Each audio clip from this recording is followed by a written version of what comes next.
Good afternoon students. Previous videos में हम power of the president के बारे में डिस्कस कर रहे थे, जिसमें हमने नॉर्मल पावर्स को पढ़ लिया है पिछले वीडियोस के अंदर। आज हम बात करेंगे इमरजेंसी पावर्स, यानी प्रेसिडेंट के पास कौन कौन सी इमरजेंसी पावर्स आपातकालीन शक्तियाँ हैं। एक बार हम सिर्फ ओवरव्यू लेते हैं, फिर हम उसको डिटेल में पढ़ेंगे जिससे कि समझने में हमें आसानी हो।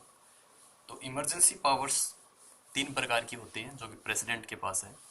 First, emergency due to war, external invasion और इंटरनल कॉन्फ्लिक्ट, यानी वह स्थिति जब हमें लगे या प्रेसिडेंट को लगे, माफ कीजिएगा, कि युद्ध की स्थिति है।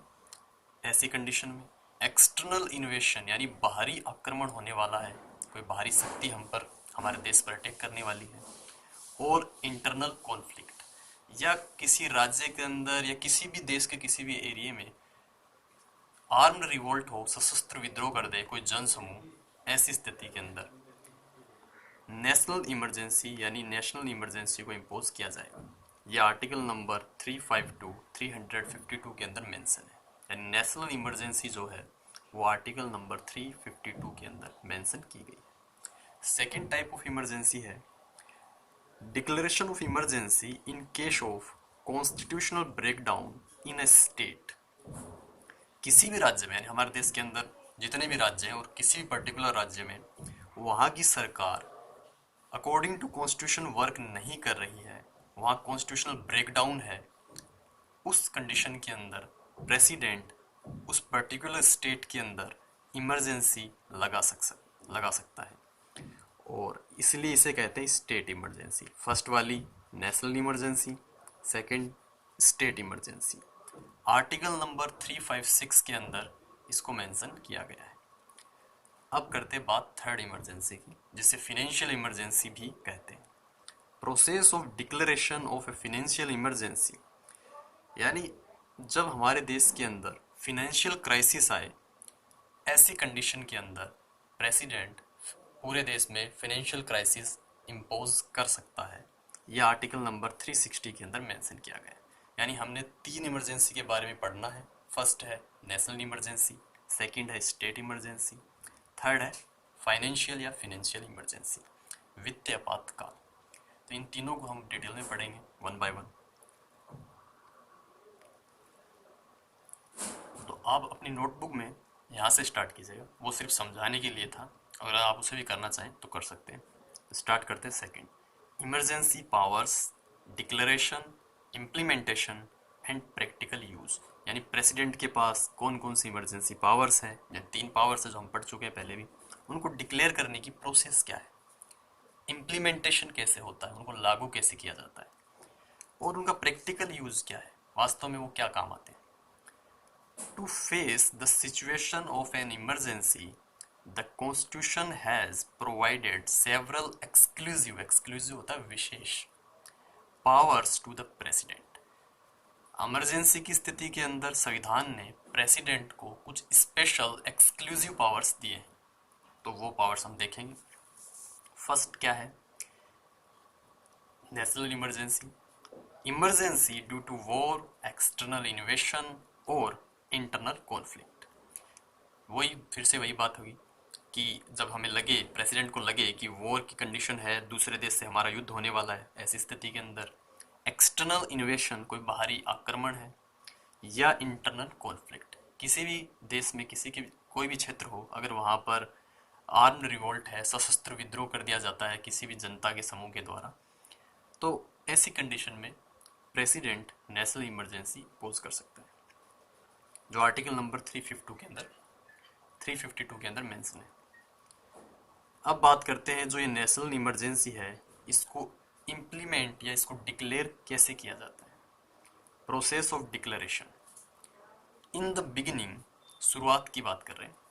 Article number 352 of the constitution provided that if the president feels the probability होती संभावना ऑफ, अब ये बीच वाले जहां मैंने ब्लैक करके रखा है इनको छोड़ देना एक बार, यहाँ से स्टार्ट करते हैं प्रोबेबिलिटी ऑफ के बाद में वॉर से, यानी probability of war, external invasion और इंटरनल कॉन्फ्लिक्ट। अब हम बात करते हैं आर्टिकल नंबर 352 में पहले क्या मेंशन किया गया था।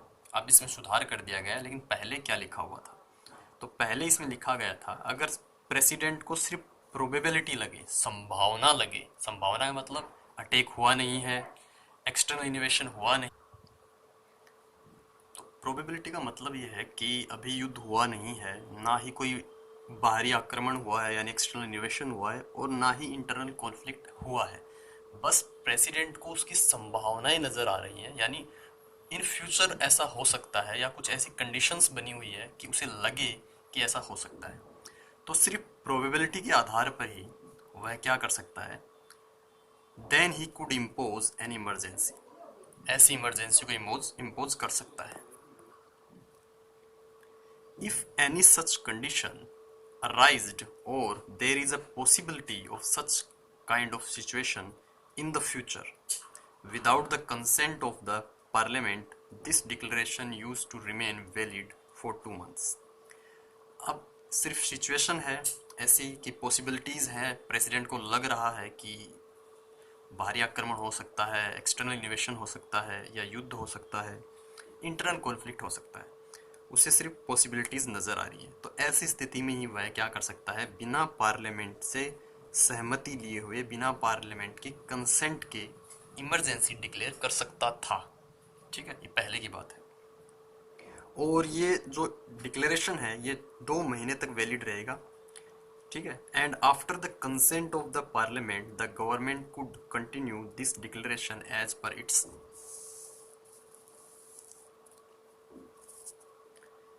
It's discussion. और मान लीजिए कि 2 महीने तक चला वो, और फिर पार्लियामेंट ने भी उसको पास कर दिया, तो फिर वो 6 मंथ तक चलेगा। ठीक है, तो ये पहले की स्थिति थी कि यानी कि प्रेसिडेंट को सिर्फ पॉसिबिलिटी के बेसिस पर ही वह ये नेशनल इमरजेंसी को इम्पोज कर दिया करता था। अब स्थिति थोड़ी चेंज होगी। After 44th constitutional amendment the arrangement in this contest is as follows. अब एक 44th अमेंडमेंट किया गया कॉन्स्टिट्यूशन के अंदर, उसके बाद क्या क्या स्थितियां हुई, यानी उसके बाद की कंडीशन क्या है। पहले की हमने पढ़ चुके हैं कि सिर्फ पॉसिबिलिटी के नाम पर ही वह इम्पोज कर देता था। अब क्या होगा 44th अमेंडमेंट के बाद, तो हम मेनली 4 चेंजमेंट देखेंगे। पहला क्या है, firstly now this type of emergency can be imposed only at the time of fear of war, external invasion, or an armed revolt. Emergency cannot be imposed only in the name of internal conflict।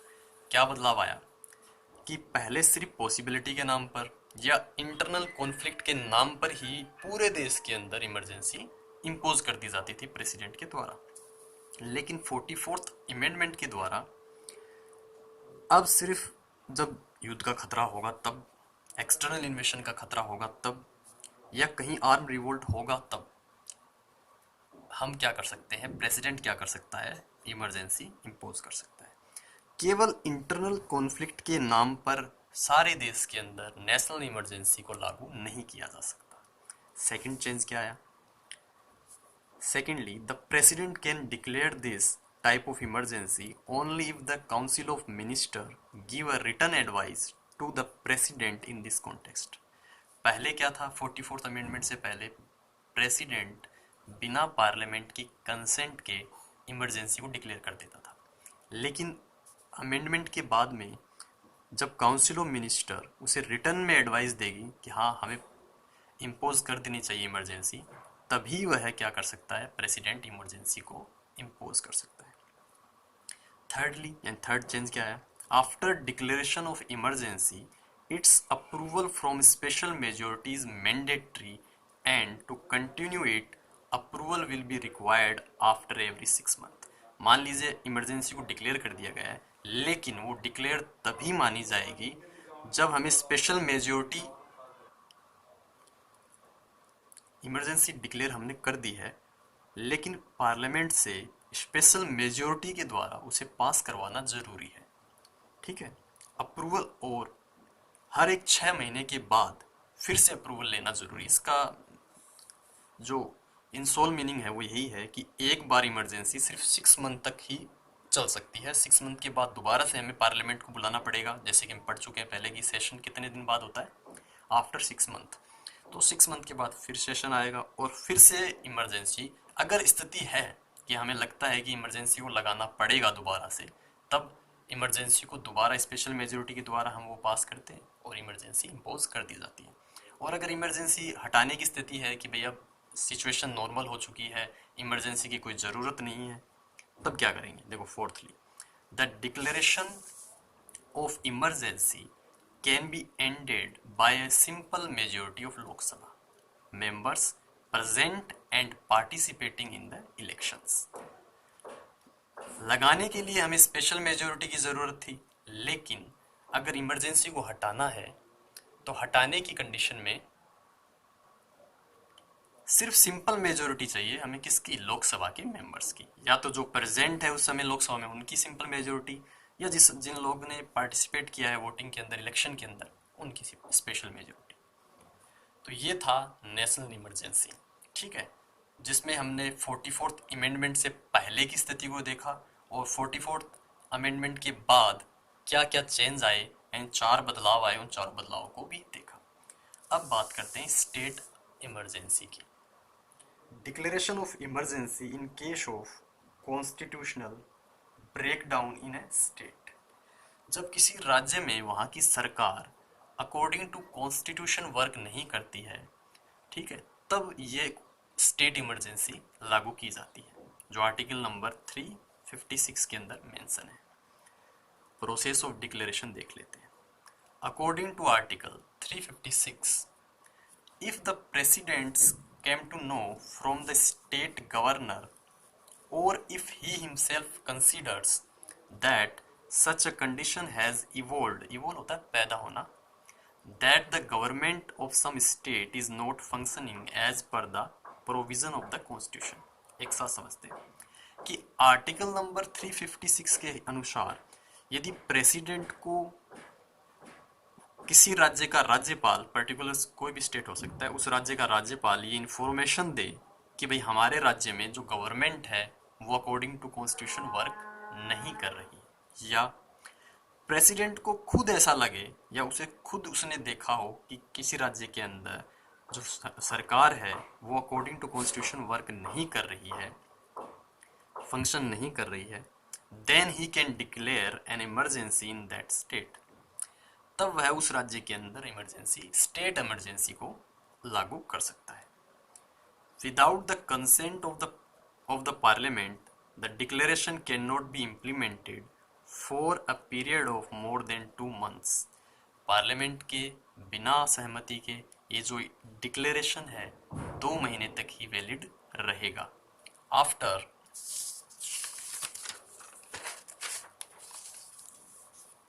getting a resolution passed in the parliament, president rule can be imposed on a state for 6 months।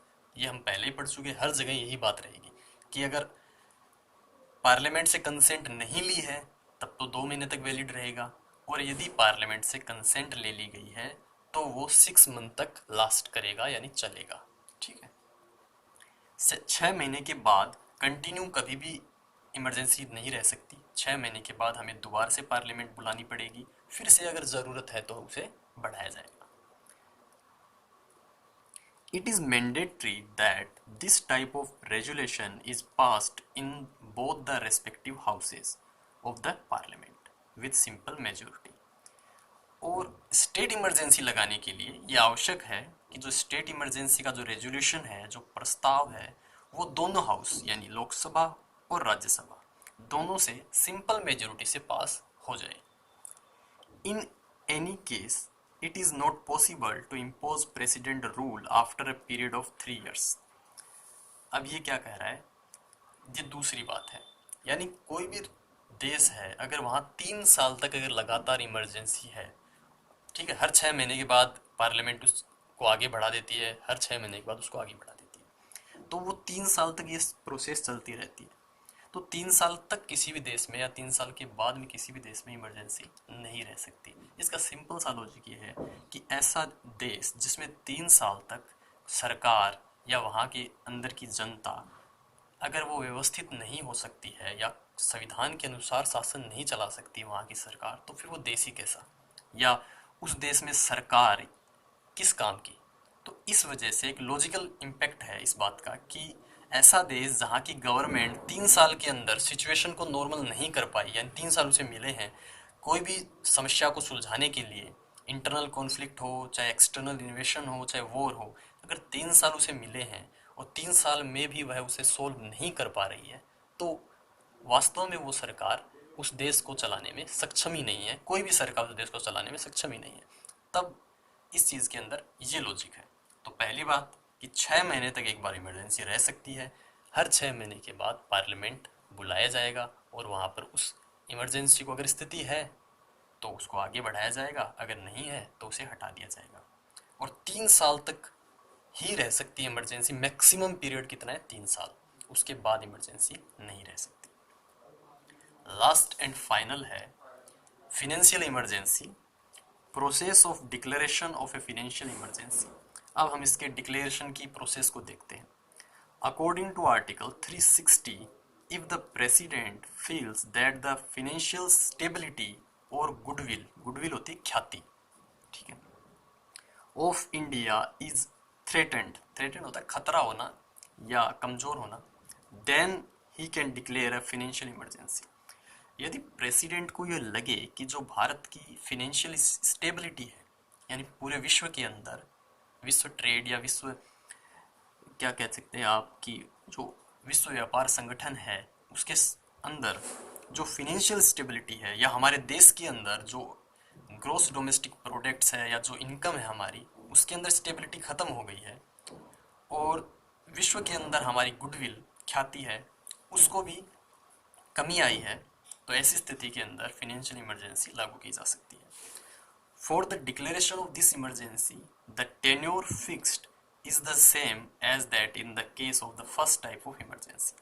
इसके अंदर वही condition apply होंगे time को लेकर जो कि national emergency में हुए थे, यानी 6 मंथ तक अगर बिना कंसेंट के अगर डिक्लेयर की है तो 2 महीने तक रहेगी, पार्लियामेंट की कंसेंट के बाद 6 महीने तक चलेगी, सब में वही बातें रहेंगी। फिनेंशियल इमरजेंसी का सीधा सा है कि जब हमारे देश की जो करेंसी है उसकी वैल्यू बहुत ज़्यादा डाउन हो जाती है, जिससे व्यापार करने में समस्या आती है हमारे देश को विश्व के दूसरे देशों के साथ, और हमारे देश के अंदर भूखमरी या बेरोजगारी बहुत ज़्यादा मात्रा में बढ़ जाती है, फिनेंशियल क्राइसिस आ जाता है, उस कंडीशन के अंदर ये इमरजेंसी को लागू किया जाता है।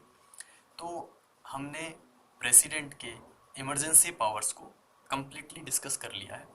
देखो लिखा हुआ जैसा भी है, मैंने जैसा भी लिखा है, क्योंकि ये जब लिखे गए थे नोट्स तो ये पर्पज़ नहीं था कि हम कभी ऐसे पढ़ेंगे ऑनलाइन या वीडियोस के थ्रू, तो हैंड राइटिंग या लिखने का एक पैटर्न जो है वो अजीबोगरीब हो सकता है। अगर आपको कोई दिक्कत आए समझने में तो आप कमेंट कर सकते हैं, पूछ सकते हैं। Okay, thank you.